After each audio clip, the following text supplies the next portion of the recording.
All right, we are live. It's James C Burns and Sergeant Frank Woods, Call of Duty Black Ops 1, 2, and 4. This is, of course, Sarge's Corner live stream. How we doing, gang?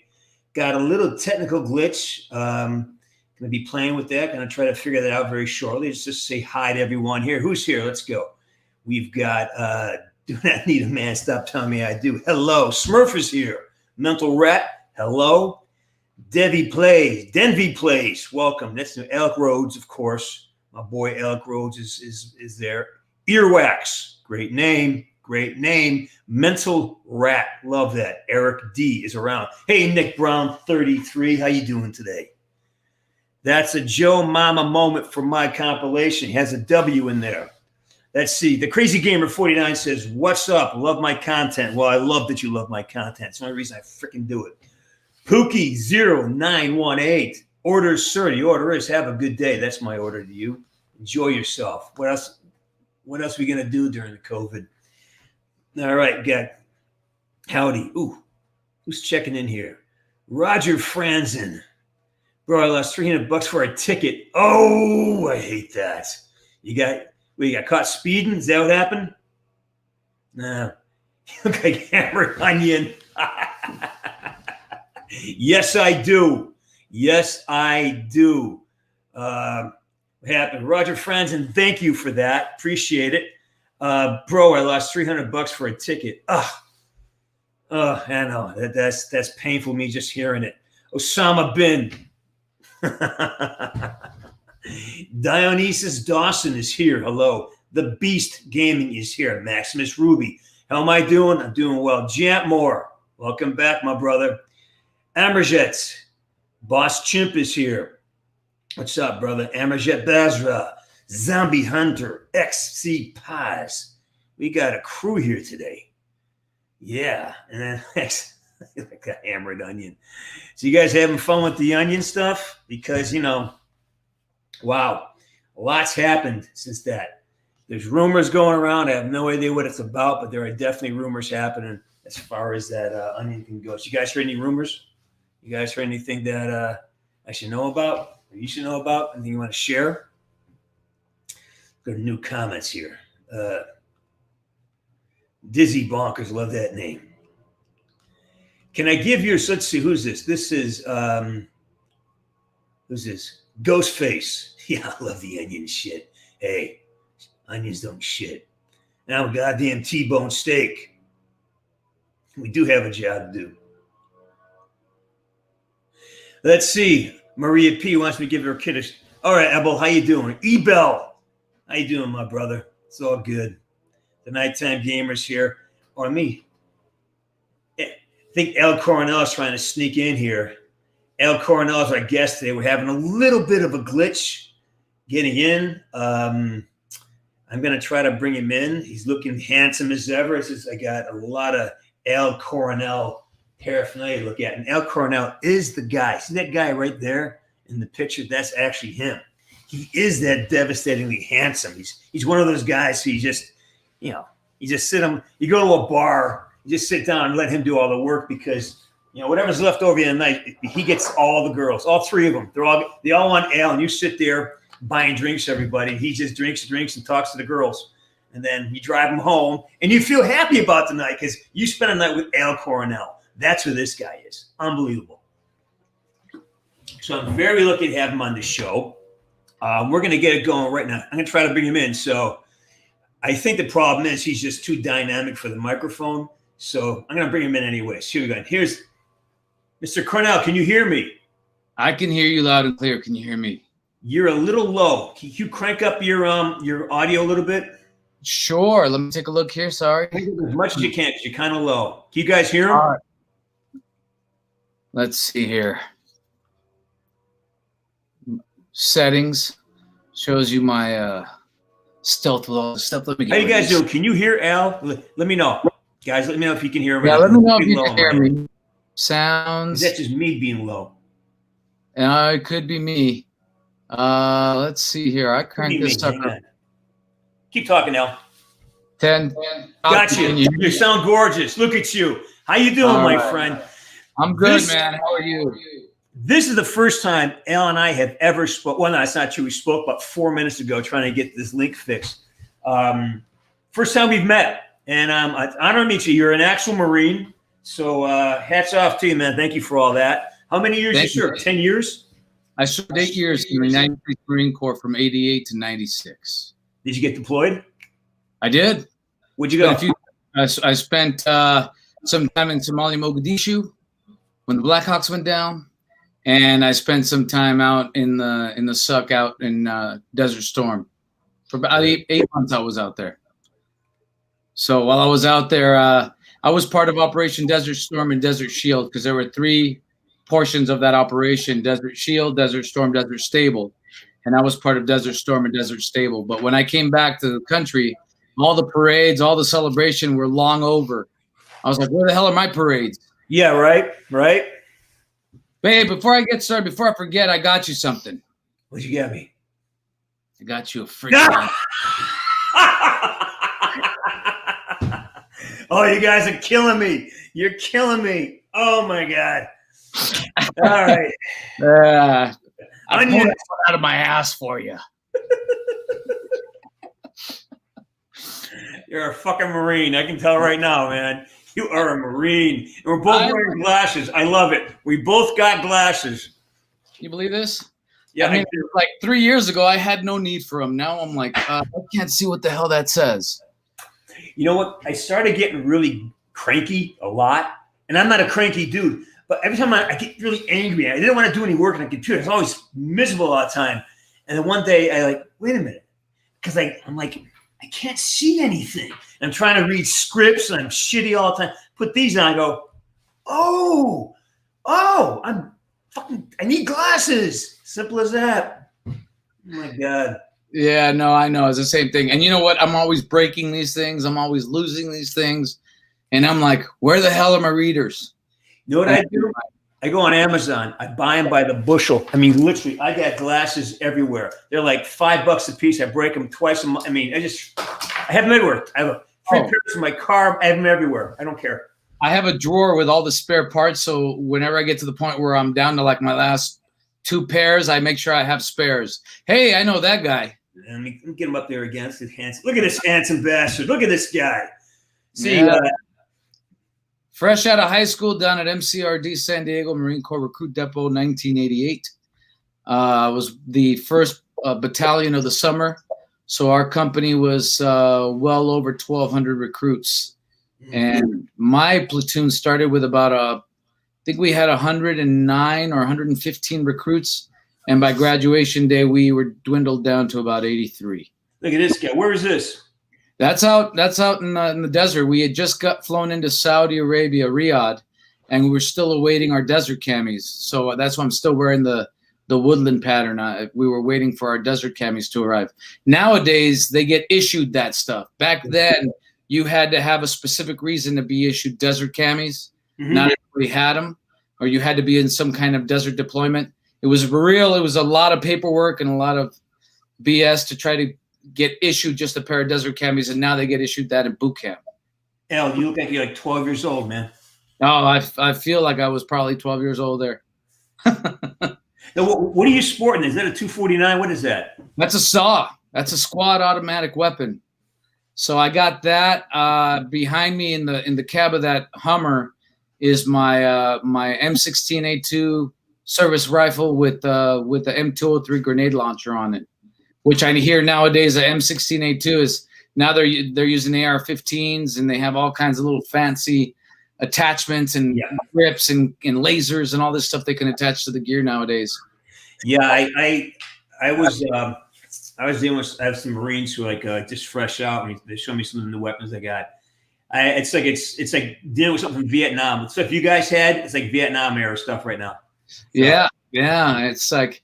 The original M16s, the ones that my father is a Vietnam vet. Right. And he had the M6. Well, he had the M14, which was like the old wood looking service weapon, and then they went to the M16s, which you could drop that in mud and still be able to fire off rounds without it, without you getting. M14, you mean the M14?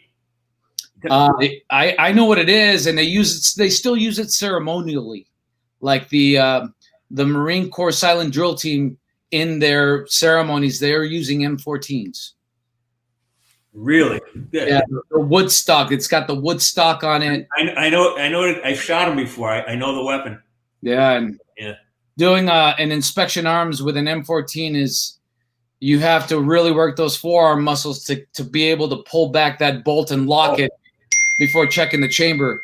It's a big difference, that's for sure. It's heavyweight.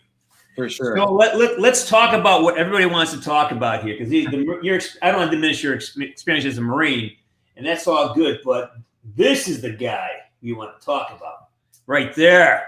There you go. Dji Mendo Garcia. Tell me, who is he? What do you do? Give us the play-by-play on who this guy. Look, you look just like him. Oh, yeah. Surprise. Tell us about Mendo Garcia. I am a former Cuban patriot who left the country to basically after the revolution to join with whoever would pay me the highest amount of money. And then I sit there and I kill people and I watch the life leave their eyes. It's too bad you didn't have any fun with this role, Al. I know, right? It's too bad you were suffering through this whole journey. I feel sorry for you. Yeah, I mean, it's been. By the way, I've been a fan of Call of Duty franchise for many years. I've played every incarnation of it, every version. So I'm very familiar with your work, and I'm honored to be here talking with you right now. But I got to tell you. Well, mutual admiration, brother. I love talking to actual. We have a mutual friend, Emerson Brooks.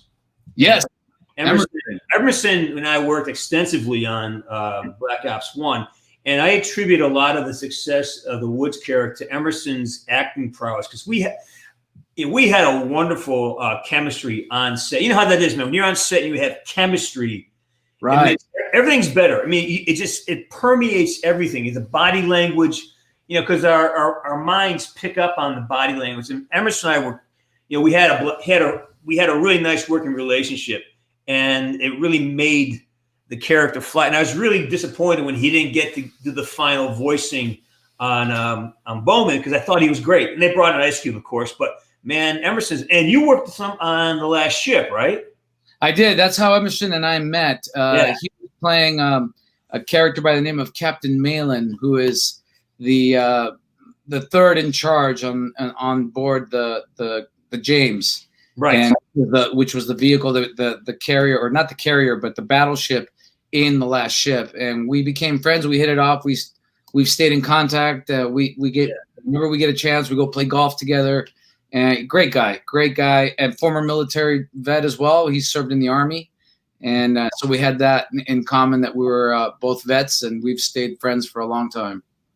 So, but Daryl, thank you. Have I ever been involved in zombies? No, never. I wanted to. And Al, what's it like being involved in the new zombies? Much respect. Al, talk about zombies, brother. Well, all these things that have been releasing, I had no prior knowledge of. I didn't know that I was going to be on the cover of the game. That's for those of you might recognize this half of my face. Hang on. I didn't know that I was going to be involved so much in the promotion of the game, and to see the zombies trailer and see my character up front and center leading the mission was something else. So, being involved in it, I've always been a campaign player, because I love the cinematic feel of following the storyline, following all the characters through to the very end of the storyline. So to play zombies is going to be something that's going to be a new experience for me. I'm still trying to get my hands on a damn PS5. Good luck. Good luck doing that, man. That's been a mission for 12 years of mine. Yeah, it's like the golden ticket. Yeah. So again, people love hearing your journey of okay, how'd you get involved? What was your first contact? What was your first contact with the game? And how, was it an audition? Just tell me your process. How did it happen for you? It was an audition. I got through my voiceover agent. Actually sent me an audition for a clandestine titled video game, right. And I went in for the voiceover audition. And at that shortly after that audition, the casting director came out. Very lovely casting director by the name of Ivy Eisenberg. I know Ivy very well. We know each other for a long time. Yeah, she's fantastic. She came out and looking for me after I left the recording booth, and she said, "Hey, are you going to be around next week? I have something I'd like you to come in for." And I said, "Yeah, I'll be around, sure." And she's like, "I'll get a hold of your agent, and we'll set it up." And this was right around early December of 2019. So I get the audition notice. I still have no idea what it is. I get sent aside a portion of the script for the audition on camera. I get there into her office, and she goes, "By the way, this is for the next Call of Duty game." And there's that moment of like, I'm sorry, what? What? Who? What? When? Yeah. Yeah, and so I immediately perked up, trying to maintain my composure because I still had this dialogue to go through in the scene, and we went through the scene, and she gave me some redirect and said, "Okay, do it again." Walked out into the waiting room afterwards, ran into a bunch of actors. You know, this community can be relatively small, and you tend to see the same actors over and over. So I saw a couple of friends on their way in to audition for the same project, same role. And about a week and a half later, I get a call from my agent saying, "Hey, you booked it. And we still don't have the details on your character, but you booked it." And I said, "Great. When do I get to know what I'm playing, what I'm doing exactly?" "Oh, you'll probably get that when you get to the studio." Oh, geez. Yeah. Yeah. And I got to the studio, and sure enough, you know, that studio in Playa del Rey is phenomenal. You know, that's where a lot of other companies have their mocap studios. Absolutely. Stages, and it was just, I was like a kid in a candy store. I was that kid opening up that brand new Atari 2600 back in the early 80s, chomping at the bit to play the game, and knowing that I was going to be in the next one. I was beside myself. Yeah, what a moment that is. Like, now you're connected to this universe. You know, it's like you're in this thing. Like, welcome to the club, man. I'm glad you're here. Thank you. I'm very honored. It's like and I love what you said. Now, your character was you were in both the multiplayer and zombies, right? And zombies, yeah. You won't see me in the campaign, at least not that I know of. Right. You know how this can be. You never know what may be coming down the pipe. But yeah, you will see my character in the multiplayer for sure, and in the zombies. And I believe you have to unlock. He's one of those characters you have to complete a certain task. Yes. To be able to unlock and then play him. Yeah. So Dane Reeves has a question. What ending did you get in Black Ops 2? The first time I played it. And the same for you, El. Have you played Cold War yet? What ending did you get in Cold War? I got to play a little bit of the alpha version, which was a free download that they had a few months back. And I think they used it as a sounding board to try and figure out what was working, what wasn't. So I got a little taste of that, but I haven't had a chance to play the full-fledged version of it. I have the video game, the PS5 version of the video game, but until I get myself a PS5, I'm kind of standing on the sidelines listening and watching everybody's gameplay online. I know. That's crazy.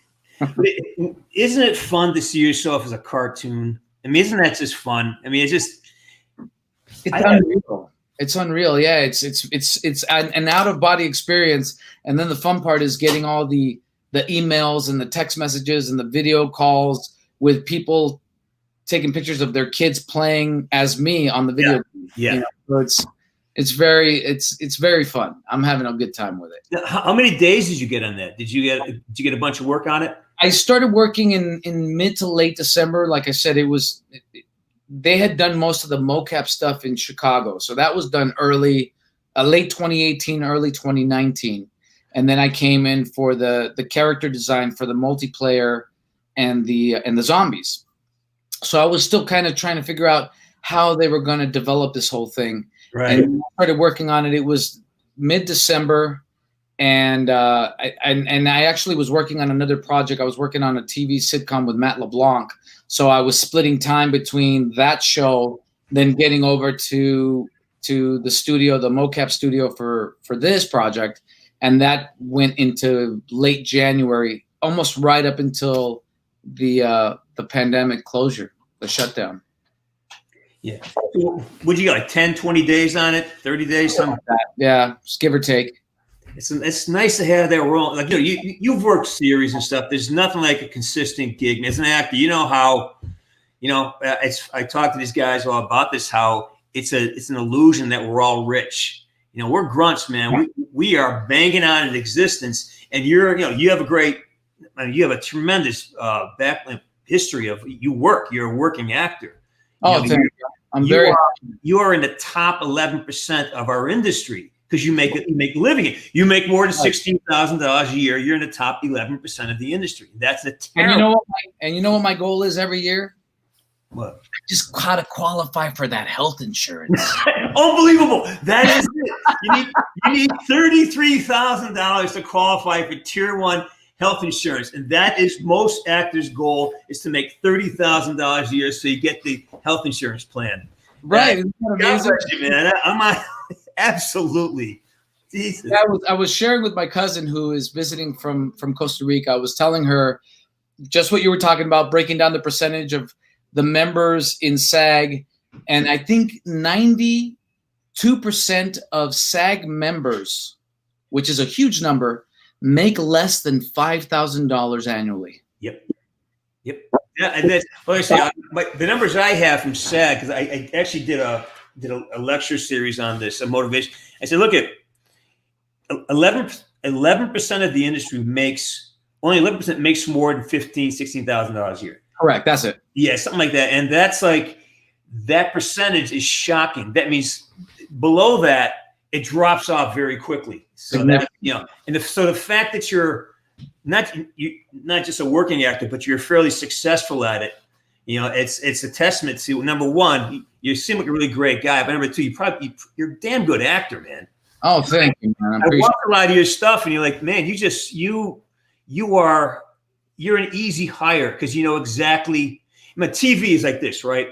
The roles we get, we're not there to expand or contract. My job is to get it from point A to point B. I'm here to make the guy look good. I'm a guest star. I'm a recurring guy. I'm supporting the story. So we're moving the story along. Exactly. They just want us to hit our marks. You get 2 takes. You get 1 mess up, but you got to get in 2 takes. And if you keep doing that, you're going to work. Because, he's and just show up, hit your mark, stay in line, take your check, and go home. Every now and then you get to do something fun, but man, you're a consummate pro. And I put that on the Marine Corps. I'm sorry. I blame the Marines. Right. There is a level of discipline and that I think has stuck with me with respect to being responsible, making sure you're prepared. You don't want to be that person that shows up to set late, shows up to set unprepared. And, I want to make myself indispensable to the point where they go, that was amazing. Let's have him back.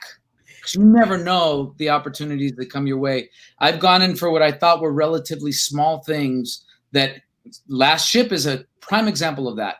It was all one scene, straight to camera, talking through a prompter. It was presented like a small co-star. It ended up being one of the main characters in season 3 of The Last Ship, one of the main bad guys on the show. And that came from a small audition. So you can never discount the opportunities you get, because it could be so much bigger than you ever anticipated. I mean, that's my story with Call of Duty. I almost turned it down. Yeah. I audition, by the way, you running around behind desks and running around calling out orders. I was like, yeah, I'd hire him. You're so kind. You're so kind. What happened was, I had worked. Did you work with Noel Vega? He was a stunt guy for us. Anyways, I had worked with him on a project. He brought me in because they were testing the motion capture technology for performance capture. Right. And this was 2009, and he brought me in, and it was just, if you have a video there, right? You see it. It was just a shit show, man. It's like the worst. It's like a student film. I go, man, I'm not doing this shit. And then 2009, man, that's ancient. Like they must have been giving you your dialogue on stone tablets. No, man, it was smoke signals. Smoke signals. Oh, it's great talking to you, Al. Let's be on the show and come back sometime. No, but when we talk about the technology, 2009 is considered like ancient. where you bring it to now, and it's so like different. Even the dots that they had to apply to my face are not what you had to go through with. They actually had these raised. It looked like raised, like Dude, stubs on your face. They're little reflective dots. Right. Paste that they glue them on. 87 of them. It took 2.5 hours, and then they got stuck on your head, and you eat them, you shit them out. I mean, it was like that was, and it was so tedious. And every now and then they fall off. If you sweat, they fall off. They got to remarker it. You know, doing the dots in the camera, that's great. Well, now they have special paint. Yes. That is reflective, so they don't have to glue the dots to your face. They just paint them on you. But even so, when those things dry, they're like, oh, we have to pull you aside. We have to reapply a couple of the dots that have fallen off your face. I just worked on the game last week. We did that. It was so much easier. They put the grid on, just put it on, then the face mask. So much, man. We had the dots, and they were. But this is ancient. This is 11 years ago, and with me, I was like, hey, you know, I got the call at night, and it wasn't even. It was just to do the testing. It wasn't for the game. It was just to test the technology. Right. And they called me up and said, and I really don't want. I thought it was just stunt work. I'm too old to do stunt work. I don't want to. You know, I didn't want to do that. And I had a commercial, or I had this untitled video project.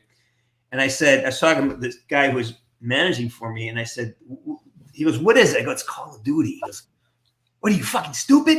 That's the biggest game in the world. Take it." You know, and that's how it happened. I had no idea what it was. I had zero understanding of what I was getting into. Zero understanding. And right. Of course, you know, you can't go out and talk about it with anybody because the amount of NDAs, non-disclosure agreements that you're signing nowadays, it's like, you know, you have to keep it under wraps. But inside, I was like, I can't wait. Inside, I had no idea I couldn't talk about it because I didn't know what it was. I thought it was just, you know, a few bucks. You know, it was September, Christmas is coming. Oh, it's going to be like 10, 20 days of work. It turned into a lot more than that. But I said, fuck, I'll take it. You know what? Fine. I'll do it. And it just, thank God, it rolled into this other thing. Yeah. I know. And my hat's off to you. That's amazing. I mean, you're obviously, I would consider you to be legendary in creating that character. Oh, dude, come on, man. Thank you. So yeah, anyway, what is one thing? We're going to get you on to talk to fans in a minute. There's a lot of questions coming your way. No worries. So I want to get you on so you can start answering questions, but I want to monopolize you here. Hang on. Al, congratulations on your work. All Day Gaming says just congratulations. Let's see. Oh, thank you, All Day Gaming. Again, people they love the game. They love you. You are really a different kind of guest for us because you actually go into the zombies world. And did you mocap that too? That was off. What did you do? Voiceover? It was a lot of. First of all, they were trying to determine the look for my character, so they had me go through.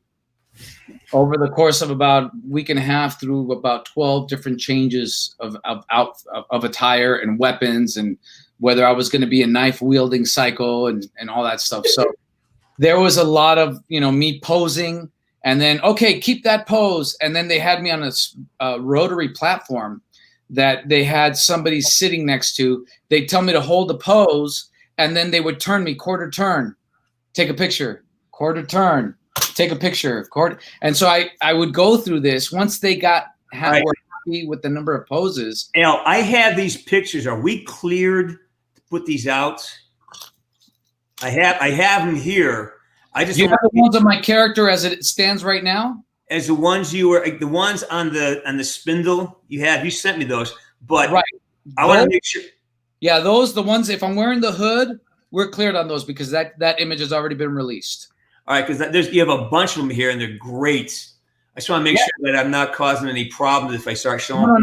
No. That's the only until season 2 comes around of the multiplayer. There'll be more downloadable content, and there'll be more outfits that will be coming that are awesome, really amazing. But yeah, that one with the hood on, you can share away. You're so badass. I got to show what you look like. You're just total badass. I need to get it bigger, but this is for now. It's good enough.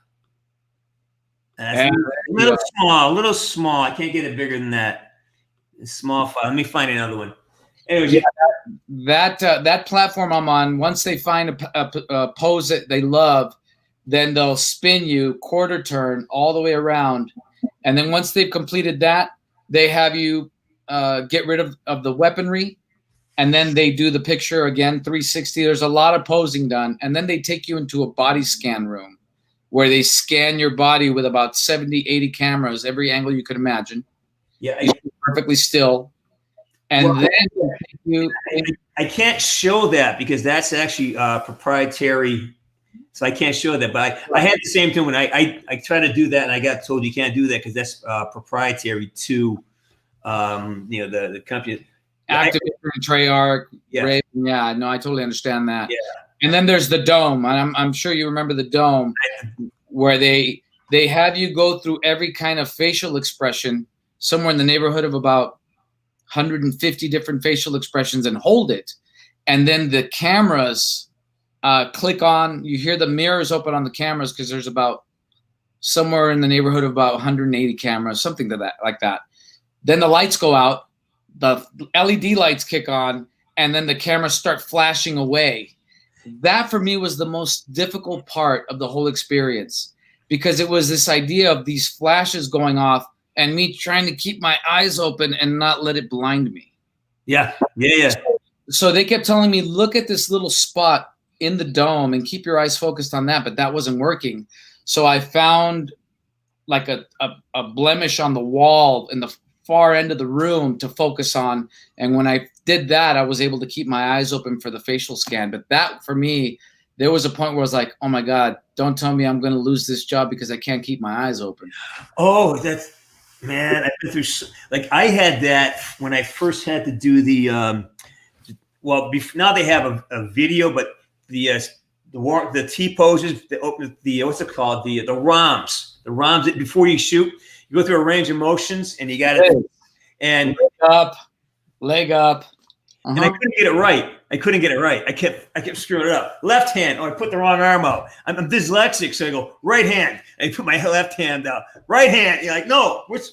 And I thought they're gonna fire me on the spot for that because I couldn't figure out left from right. I was like, come on, an onion can follow those instructions. I had to do it. Sorry. There's a lot. I had to ask this. What is it with the onion? There's a lot of onion going on here. A lot of onion out there. Oh my God! All right, listen. I want to open it up. You ready to talk to some fans? Because there's a lot of folks out there who really need to talk to you. Let's do it. You got a lot of fans, brother. We have 400 people waiting to talk to you. So awesome. So, all right. By the way, I put this green screen up because I thought I was going to be able to superimpose some of the images, but I couldn't figure out how to do it. Hey man, you and I both. I battle through every show. I do. Yeah, it's heading out. It's hey, you're the man. All right, we want you. We don't give a shit about it. And actually, looks like money behind you, so I like it. But there's a picture that fan artwork that went up where it's a picture of Woods and Dji Garcia back to back getting ready to deploy. Oh. I'm going to send you that one because it's a badass picture. All right. Oh, we got people coming in here. Let's get this party. Whoa. Hang on a second. All right. Oh, here's let's go. Almost Easy. How you doing, brother? Talk to Alvaro Coronel. Rockstar. Here, hang on, it's loading in. Oh, it's loading. And little wheel spinning. All right, can you hear me? We hear you. Going good, man. All right, well, this is so cool to meet you. The face of the game. I know, right? It's weird. Walk into a store and I see half my face up on like the display cases or on the bag of Doritos. It's really strange. Or did we lose him? No, we lost. It happens, man. It's all right. Fire Brigade, get on here, you crazy bastard. Hey, James. Hey, Al. Hey, how's it going? So, I've heard a lot about the new game. Yes. Why did they add this fighting maneuver? Have you played the game yet? I played the beta. Gotcha. Right. And you're one up on me because I've only played the alpha. Yeah, the alpha did not have the sliding feature that I've heard of. Oh yeah, that's right. They didn't. But that was because of the alpha that they adjusted the sliding feature. I guess they made it a little shorter because the slides were really, really crazy long, and so and the fans, spoke up and they listened to the fans. They do listen to the fans, actually. All right, Brigade. It's gonna be quick and really short today because we have a lot of guys online. They're just stopping by, okay? Okay. Peace. Nice seeing you, buddy. Joshua, get on here. How you doing, pal? Hey, what's up, y'all? All right. So I don't really got a question. I got like a statement kind of thing. So when I first started playing the game, I saw all these new characters. I was like, yo, these are so fucking cool. But like, for some reason, I always think when it's like a new game, new models, new renders, it's like not like actual. I think it's like people make the characters, not the actual faces are real people. But when you see the people, like it's I don't know, it's crazy, like how you like the way you look at it. It's just like, yeah, it's an actual person. They're a fucking Marine. They're a badass. I gotta play as them now. It's like it changes the whole way, and you're not even a campaign character too. It's like crazy. Like even then, it's like I haven't unlocked him yet though. I'm still working on that, but yeah. Y'all All you have to do is help your team detonate 5 dirty. Yeah, the fire. Dude, it was crazy early morning. Everyone's just try hard in that game mode. But all right, y'all have a good one. Y'all are doing amazing. All right, Josh, thank you. Hey, Tanner Call, thanks for that, buddy. Appreciate it, man. Thank you very much. Awesome. Appreciate that. Likewise. Yeah. Gamer, how you doing, man? Gamer bro, get up here.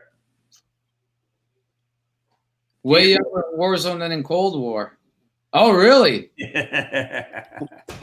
Gamer bro, I'm gonna lose you, man. Speak. Are you there? All right, we'll come back to you, pal. Alec Rhodes, get in here, you handsome bastard. Yo, yo, yo. Hey, Hello, hello.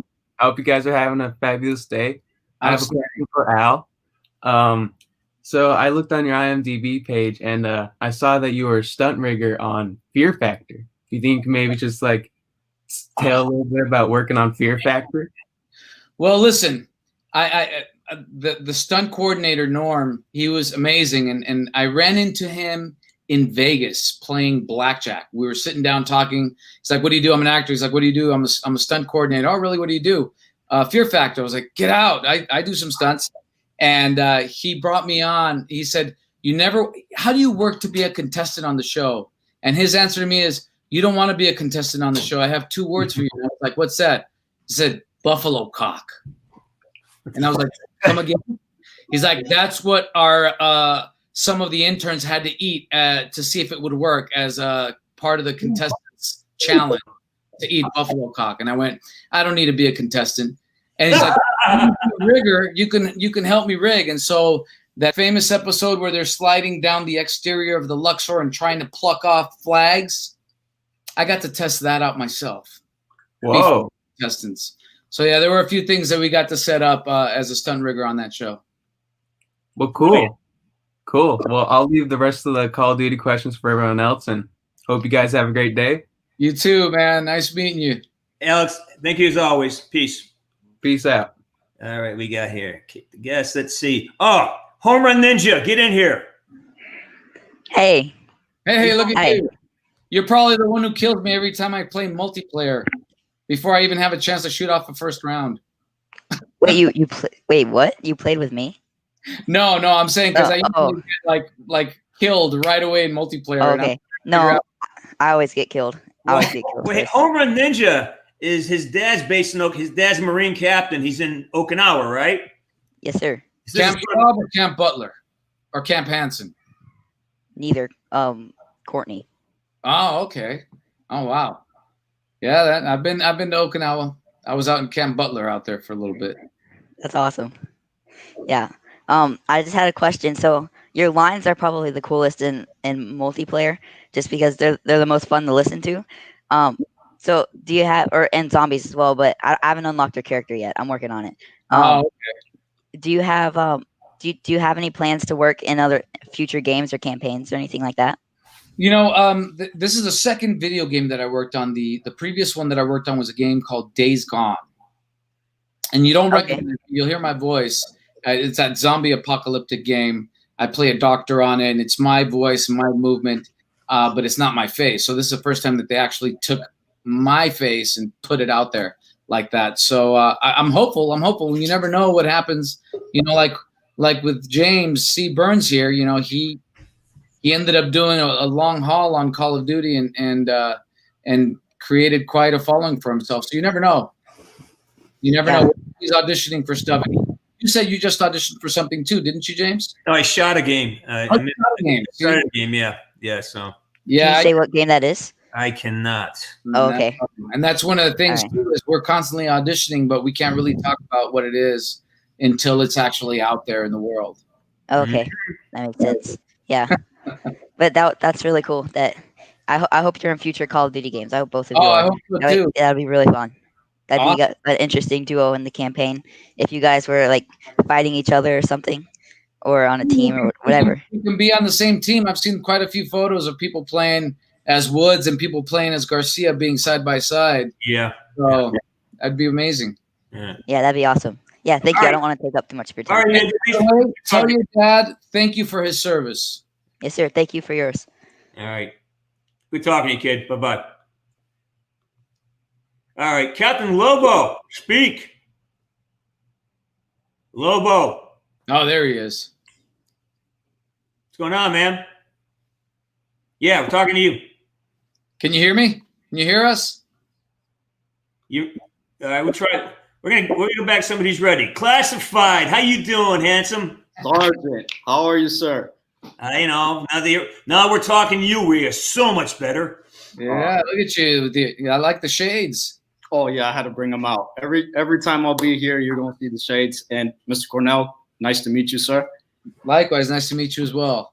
Great work, by the way, on Cold War. Just wanted to. Oh, thank you very much. We're really excited. I'm still working on unlocking the character. I just got the game a couple days ago, but huge Zombies fan. I grew up with it. I wanted to ask you. I know, you know, we just got into the game and stuff. Things just came out, but is there any zombie secrets that you could possibly just sneak in there for the community? Because I've been. I can tell you, but then I'd have to shove an onion down your throat. All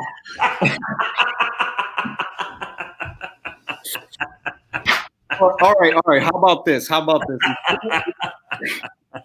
Instead of a raw onion, how about I take a nice shot of whiskey? How about that?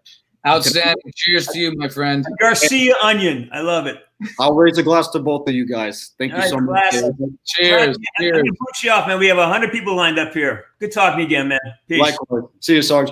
Get out of here. All right. Nice. Outstanding. Jamp Moore, you handsome bastard. Welcome back. Hi, how are you? Good. How you doing? I'm good. Yeah, Jamp Moore's got a great little channel. You should get on and have an interview with him. Oh, for sure. Yeah. I love it. You don't mind me inviting him on, do you, Jamp Moore? No, absolutely. Actually, I was just about to reach out to him, if I want to be honest with you. Well, now you got him. You got him. Oh, okay, great. I'll be awesome. This is amazing. I'm glad to. So I'm not gonna. Then I'll just save a couple of my questions. One question I was gonna ask is about your time on Logan. I looked at your IMDb and it says you're on Logan. What was that experience like being on set? You know, getting to see Hugh Jackman in him. Oh man, Hugh Jackman is the consummate gentleman. Extremely humble. I can't say enough good things about the man. He made the experience very, very welcoming, very collaborative. The first day on set, he came up to us and said, "Hey, welcome aboard. We're going to create something beautiful." And he gave us all a hug and he said, "Let's get to work. Let's have fun." I love that. I love that shit. Yeah, and he even was kind enough because my daughter had just gotten engaged, and he sent her a video shout out. So I was talking to her, and I said, "I have somebody who wants to say hi to you." And then I panned the camera over to him, and he sent her an engagement greeting and congratulations. And he was amazing. And working with James Mangold, the director, I mean, I was a huge fan already of 3:10 to Yuma, and then Walk the Line, and then to be on set and have him directing me and breaking aside from the rest of the crew, and he and I having a one-on-one chat. It made the experience unforgettable. I still, till this day, I can't believe I had that opportunity. That's awesome. That's really awesome. Wow, I love that movie, even though I cry like a little girl when I watch it. So do you Very remember sad. what scene I'm in? You remember what scene I'm in? It's when she comes out with the head, the Reaver's head, and she throws it at our feet. I know exactly what you're talking about then. I'm the commander who's yelling "killer," and then she's to open up a can of whoop ass on all of us. That's so cool. All right, Al. Question: how many times have you had your ass kicked on TV? I've stopped counting.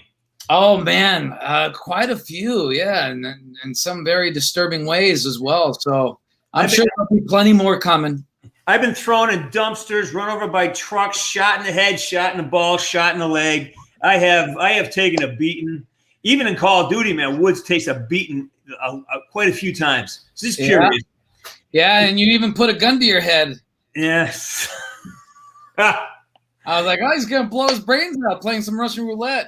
Yeah. No, but I saw the behind the scenes of that, and that was awesome to see that. You definitely had some fun with that one.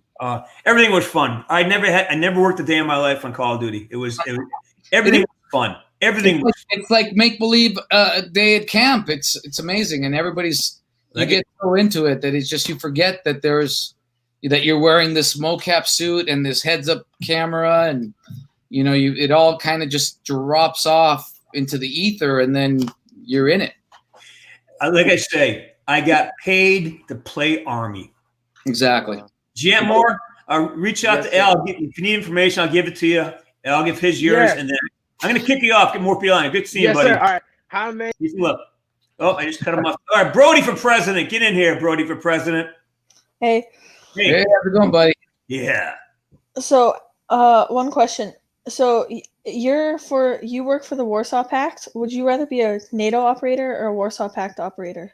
Ooh, I don't know that my character, just because of his past life and previous behavior, would welcome NATO, because he is such a killer, an assassin. So, the things with NATO and possibly being being put on trial for war crimes is a very real possibility. So, I think he can get away with a little bit more being part of the Warsaw Pact than NATO. Yeah. Cool. He's all right, you get one question because we got to move on. Good talking to you, buddy. I need some other people on the show here. All right. All right. Good question, buddy. Bye. Oh, hey, listen, while we're at it, what is your Instagram? Shout it out so people can get it down. My Instagram is at Al Coronel, and that's CORON as in Nancy or November, EL. Al Coronel, and also Facebook at Al Coronel, and Twitter at Al Coronel. All right. Catalina, get in here. Catalina Giovanni. How you doing, brother? Where's she at? You're in? Catalina. All right. John the Don's up. How you doing, John the Don? Oh, man, you guys just caught me off guard. The best kind. Yep, the best kind. I just have a quick question. If you guys could both recite one of your favorite lines to me, that would just be great. Actually, tell you what. I want Al to recite a Woods line, and Al, give me a Garcia line. Coño, that was close. I'll do that one. Coño, that was close. All right, I got to do it. You can't kill me. Now show the onion. Show the onion. Oh, the onion. You can't peel me. There we go. Dude, you can't peel me. You can't peel me. Oh, man. Thank you guys so much. Take care. Get off my channel. Love you, man. Bye-bye. All right. Daryl. Get up here, Daryl. Get up here. What's up, man? Hey, Daryl. Hi, sir. How you doing? Hey, sir. Pleasure to meet you. Just fine. Glad to have you here. So nervous. I'm actually here eating this onion right now. Jesus, what the heck am I doing? Lost them. Oh, lost them. Guys, you got to check your, make sure your connections are good. All right, T. What do you be, T? What's up? Everything is good. I can't believe I'm actually on stream right now. Why not? You're here with us. Nice to meet you, buddy. Nice to meet you. I think you're looking at us on the screen. Look at your camera. Talk to us here. Look over here. There you are. Hey there. So, what I wanted to say was, people hate on Cold War, and I'm kind of amazed because it had a year to develop. It usually takes 2 years. Right. It takes a little bit of time to develop these games. I don't think people are hating on Cold War. I think it's a pretty good game.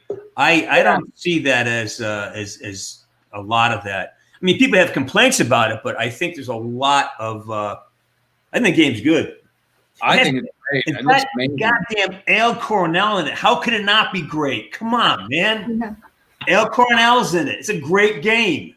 Yeah, and you know that the one thing that I noticed with this title is that they are listening to the fan input, and they are doing things are coming down the pipe with downloadable content and, you know, patches and fixes to certain things.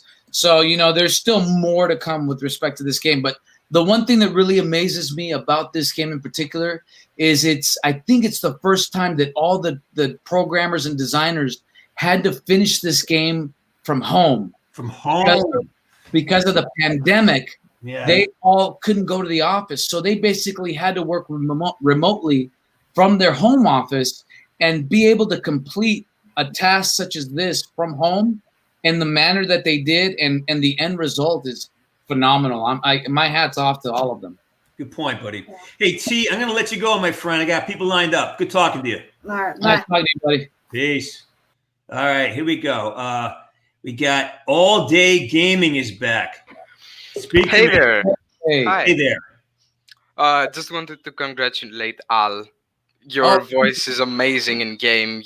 It's a great representation of your work. Also, Sarge, congratulations on BO1, BO2, BO4. I hoped I could see you on BO3. That's it. I started playing Call of Duty on Black Ops 3, but when I saw Black Ops 1, I couldn't stop playing. I just bought it immediately. Anyways, nice talking to you guys. No. You brought up a good point because I didn't do all the voicing for my character. I have to make that disclaimer. My friend Jason, who's another talented actor, Jason Canella, voiced a lot of my stuff as well, and I voiced a lot of other stuff in the game as well. So my voice is in the game, and as well as my buddy Jason, but he definitely brought a lot of the Cuban flavor because he is, you know, genuinely Cuban from Miami, and he did a lot with that character's voice as well. That's really interesting. Outstanding. Anyways, all right, thank buddy. you guys. Bye-bye. See you guys. Yeah, see you. Okay. How you doing for time, Al? I'm good, man. I'm all yours, brother. I'm here. All right. I'm here. I can peel another bag of onions for you if you want. Hey, a handsome young man like you, I'm sure he's got a lot going on Tuesday night and during the COVID quarantine. So. Oh no, man, I'm good. I'm good. All right, Stealthy Doggo. Hey, what's up, man? How's it going? I played every single Call of Duty, Brian. I'm just telling you that right now. All right, man. Quick question. How was the actor of Reznov? Like, how was he? Like in real life? I never got to meet Gary Oldman. The guy who played Gary Oldman was a cat named was Jeremy Dunn and Andrew Hawks. They're like utility players. And all my scenes were done with those two guys and with Emerson Brooks, of course. And so they were the guys who I acted with. Reznov, Gary Oldman came in at the very end and laid down tracks. But the relationships exist because those utility actors are so freaking good. You had these great relationships. So that's what happened on that. So I don't know. I don't know. Gary Oldman, I saw him down the hallway from me one time. That was about it. Yeah, didn't you have Samuel L. also do some voicing on one of the versions of the game? Who? Samuel L. Jackson. I know they've had so many stars that have lent their voices to Call of Duty versions of the game, and it's just crazy. I think Sam did a commercial for that. Oh, okay. Yeah. So that was it. All right, great question. I'm going to kick you off here, Stealthy. Got you, man. Peace out. Take care, buddy. Keep playing. Lock and load. Lock and load. I love it. All right. I'm going to get you out of here. You're gone. Oh, we got a guy named Gilly here. Gilly, what's up, Gilly? What's up, man? How are you doing? What are you? Just got a question for Al. What was it like working with Bruce Thomas and Lily Coles? Oh, Bruce. Well, Bruce did most of his work was done out in Chicago. So I didn't get to meet him, you know, and sometimes if people see the end result of the game and they think that we actually were in the room, some of our stuff was sometimes shot independently of each other. So we may have come into work on different days and been in completely different parts of the country. Right. But, you know, Bruce, you know, I follow his work. He's a consummate professional. And, you know, those Halo fans out there will know him as Master Chief. And he did a lot to bring to life this character on Call of Duty. So I'm honored to be in the project with him. I wish I would have gotten a chance to meet him. All right, fellas. Honored to talk to you. Take care. Likewise. Take care. Nice meeting you. Peace out, Gilly. See you later, man. Let's see. Dana Reeves is here. How you doing, Dana? What's up? Hey. Oh, came in darkness. That was very. That was like an assassin. Oh, man. You see that? You got your onions out? Oh! Oh! Yeah! Wow! He just put the gauntlet down. He just you got me, buddy. Onions out. Onions out. And you're drinking afterwards. Wow! Reeves, you're a freaking madman, buddy. That you are a madman. That is impressive. He took a big bite of that. He got a couple of layers deep. He got again. He's going in again. He's going in for two. He's going in for two. Deep in that onion. No, man. That's a lot. You can't onion me. Oh, he took a couple of layers out of that onion. GI. Awesome, man. Is he crying? Reeves, he's crying now. Look at the end. He got it. I can see it. Wow. Awesome. Oh, Reeves. Oh, he's going for the it. hat trick. He's going for the hat trick. Look at it all. Wow. Look at his eyes are going burning out. Careful. Oh my God. That'll be coming out of your pores for a couple of weeks, buddy. Very well. I hope you don't have a girlfriend because she is gonna not like this. Oh my God, you do that. That's phenomenal. All right. Look, I'm gonna put you off to the side, Reevesy. Look like you're you're struggling right now. Thank you. You are the best. You can come back I'm gonna keep you on. You come back anytime, man. Yeah, for sure. Dude, James, what's up, man? Dude, it's been too long. I keep trying to get into him, and he never shows up. Hold on, hold up. James, 1 second. it's you. And Al. Hello, Al. Sorry, Mr. Al. I have a very special request. Can you say hi to Chunky, please? That's a big boy. Can you say hi to Chunky? Big boy. Her name is Chunky. Can you say hi? Hey, how you doing? Look at it. Beautiful. Oh, okay, that's it. And also, one other thing. Have you ever heard of Omegle? Either of y'all? What? You should do that sometime. Like it's like this random like website where like you can just like it's like you see random people on the internet and you can like video call with them. And it's like super cool. You should like go on there and like there's a lot of celebrities, like voice actors that go on there and mess with people. Right. And I say you should probably do that sometime, James. James, we're gonna have to do that one day. Just go in there and just throw in all kinds of voices. Like, there's just a bunch of kids and like they'll be like, "Oh my God, are you Woods?" You know. I'd love to. We just start exchanging crazy lines and shit. Maybe eat some onions. Yeah. Oh my God. Mr. Al, did you know the voice actress for Park by any chance? Did you ever work with her? No, I didn't. Oh, damn. Okay. Yeah, it's it was so hush hush that literally I'd come in, it would just be me and the entire team of production and character the directors. And so it was no one else. Oh, okay. All the technical crew, but man, it was just awesome. And they were all sharing with me all the stories of everything that was happening. But I wish it's a different world, the world of video game, and as a performer, it's different. Yeah, well, I gotta say, I've always from launch until now I've been playing as Hunter, but it's gonna be you. It's gonna be Garcia. There you go. Yeah, play as Garcia. Come on. Oh yeah, I will. I'm switching my operator. You gotta play as Garcia. Okay, bye bye. You gotta play Garcia, man. Especially when you do the knife kill and you see that face he makes. All right, I'll look out for it. Hey, Doof, I'm gonna cut you loose, man. We got a lot of people lined up here. Okay. Peace and love. Peace and love. All right. Kane Winstergreen says, "You can't peel me." No, you can't. Dutch, get on here, Dutch. How the hell are you? Good. How are you? I'm so groovy. I have a question. Like I heard like Cold War took like a 4-month process, and I was wondering if like did they like ever like rush you to like oh do this line real quick or like make a face?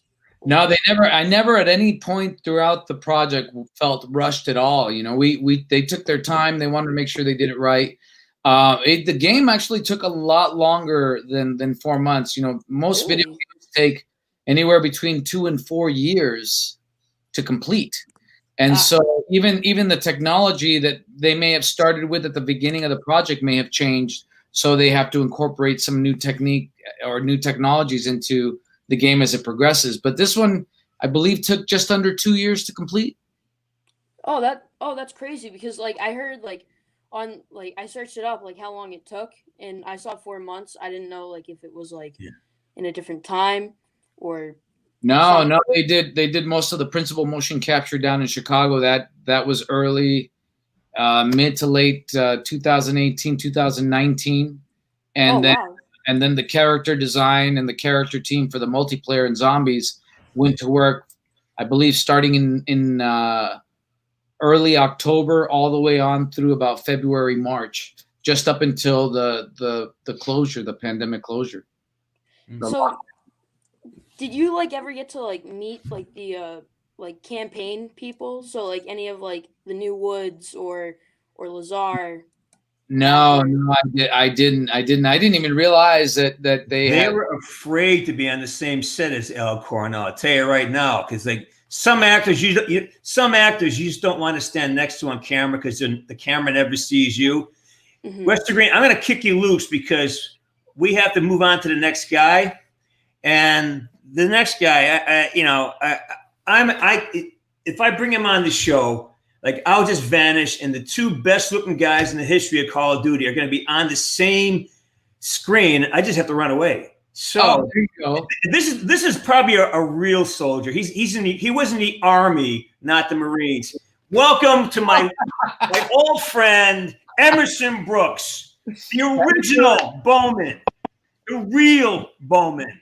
Here he is. Yeah, look at. He's been Look doing at them. that. Look at those faces. Oh my God. Only a mother could love. Look at that. Looking pretty spiffy there. Ow. Hey, buddy. What's up, fellas? Good. How you doing, bud? Yeah, Emerson, Hey, I man, haven't seen you in what, 5 years? I haven't, 5 years? It's I had been an a- audition like 5 years ago. At least Yeah, that. it was At least- something like that. It's been a minute, buddy. It's been a Yeah. while. It's good to see you. God damn it, you look younger than I knew you. How are you doing that? You're not even wearing glasses. God damn you guys. You know what it is? Is Emerson is on that Peloton workout regimen, and he's crushing it. And he's like going out to the beach and taking selfies with his abs showing. Meanwhile, I'm here I've eating spent all snowball. of quarantine doing sit-ups. That's it. Just sit-ups all day long. I wake up, I drink a glass of water, and I do sit-ups. Then I eat pizza. Hey, James, you could probably cut an onion on his washboard stomach. That's not going to die. It's not going to die. It's not going to go away. So, anyways, Like a cockroach. For those of you, introduce Emerson. Emerson is the guy who made me that Cuban scene. He's the reason that scene is so damn good because on the set that day, and I don't know if you met, you were like one of my favorite actors ever to work with. You're generous and you're such a craftsman, man. And again, I love working with the military guys because you're just disciplined. You show up on time, you raise my game. So whatever success Woods has, I owe a lot of it to you, man, because your professionalism. I just had a great affinity for you. I just really love being on set with you, and that made that relationship between Bowman and Woods so strong. Because you and I mean, every scene with you was like a breath of fresh air. So thank you for being that awesome freaking actor, dude. You made my life. Thank you. I appreciate it. And frankly, the feeling is mutual. The feeling is mutual. That was an excellent experience. And I hate to say it, for all the other actors, but when I look back at that experience, all I remember is you and me. To be perfectly honest with you.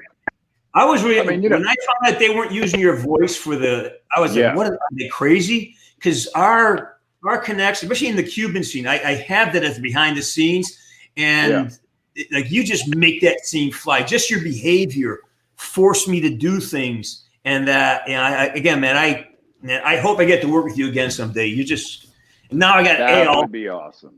That I'll would just be the awesome. old I guy. would love I'll be the old guy in the wheelchair. You two wheel me around. Throw strippers. Love to. Anytime. Be it in real life or on a show. You know, me and Al actually worked together on a TV show too. We're just talking about that. Go ahead. That's how we met. We hit it off on the set of The Last Ship. We got to talking. Found out he was a vet, that I was a vet, and we just stayed friends. And he is one hell of a cook, I got to tell you. Is that right, man? Oh yeah.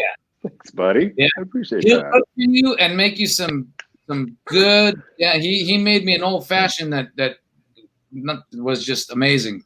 I got a few bartending skills, and if you ever come over to my house, you're gonna have to have a couple. Right. Well, but you better make sure you bring a quality bottle of wine. Oh, guys, he'll tell you. I found this brand of Chianti. I don't know if you guys drink Chianti, but absolutely love San I've got a bottle for both you guys. I have it. I buy it when I get it, and I buy it by the case, and it is the best Chianti I've ever had. And I spent a year in Italy, dude. This is some mafia shit I got a hold of. So you have, all right. I mean, if I'm going to take wine suggestions from Italian from wine, Woods, from Woods, you're just a wine kind of guy. Yeah, I like that. I like that a lot. Yeah. So Emerson, what are you working on? What are you doing, man? What's going on? Well, actually, I mean, I'm at home right now, and I'm actually doing tapes. I have my friend here helping me read, and everything is set up, and there's lights and everything. We're doing tapes for some new shows that are coming out. Can't talk about what they are, but fingers crossed. But film wise, I just did a movie that came out a few months ago called Deep Blue Sea 3. A bit of a shark movie, so if you like sharks, if you like action, then check it out.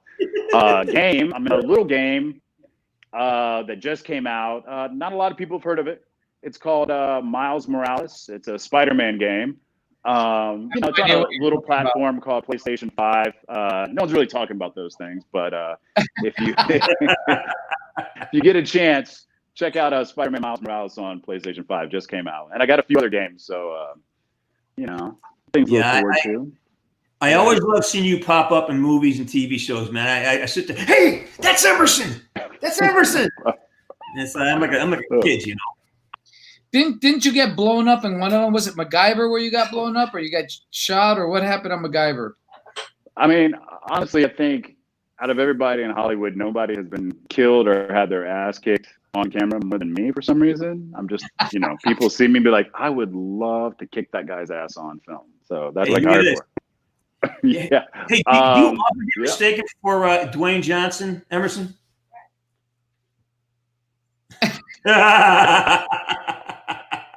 Never.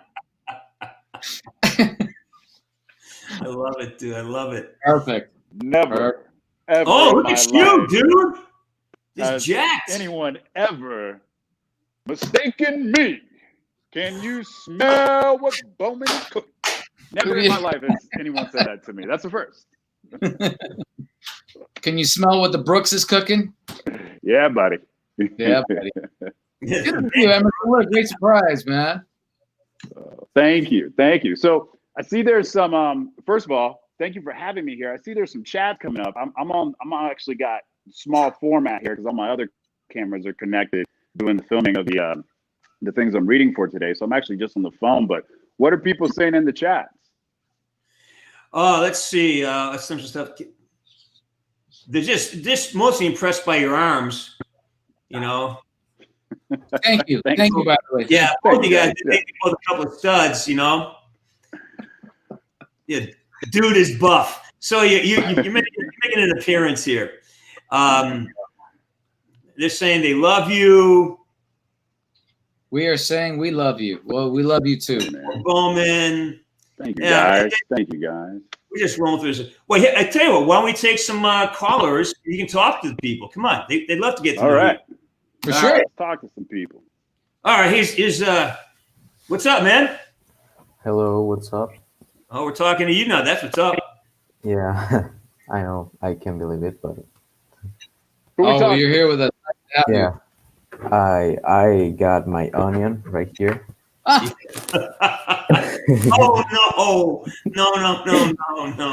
no. Well, I wanted to ask a question to James.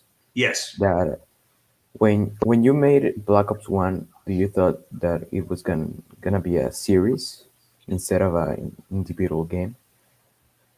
No, I had no idea what it was. I thought it was a one and done. You know, I thought we were just going to move on from that to the next thing, to the next job.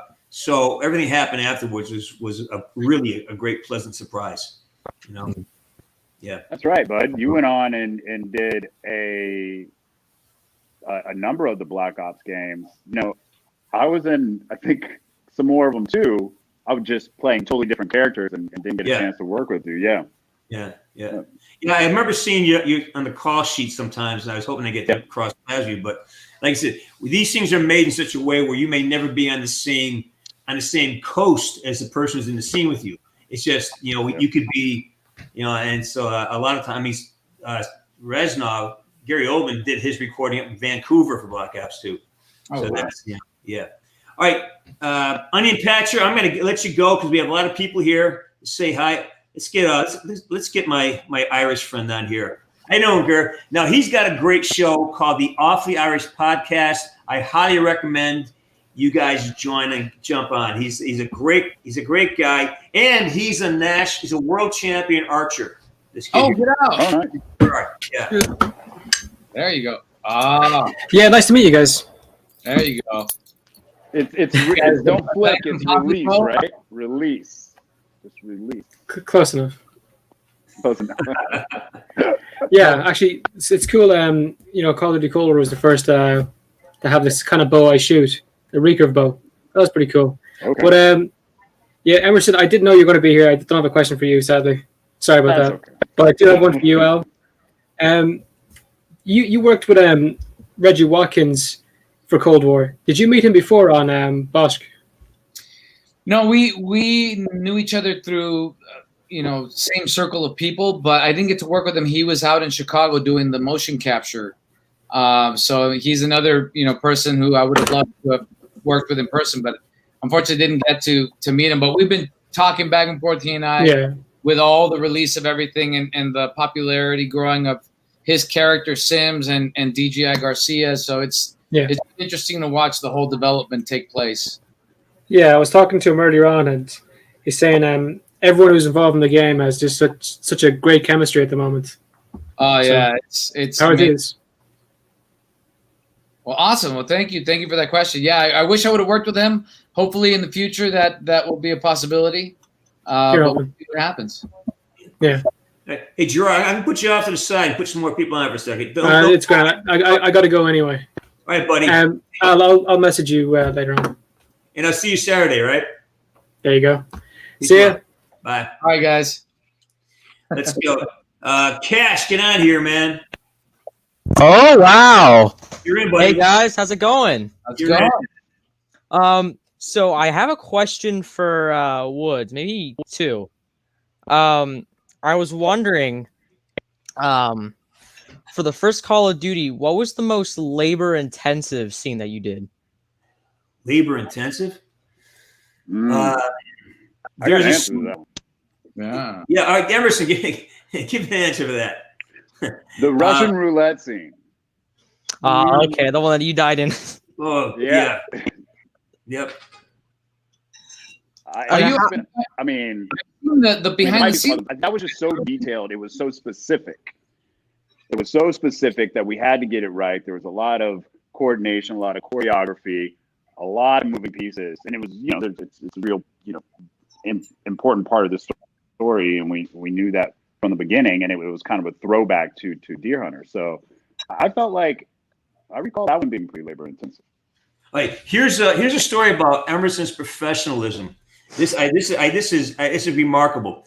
We had like maybe 9 people in a very small environment, and we had a lot of movement.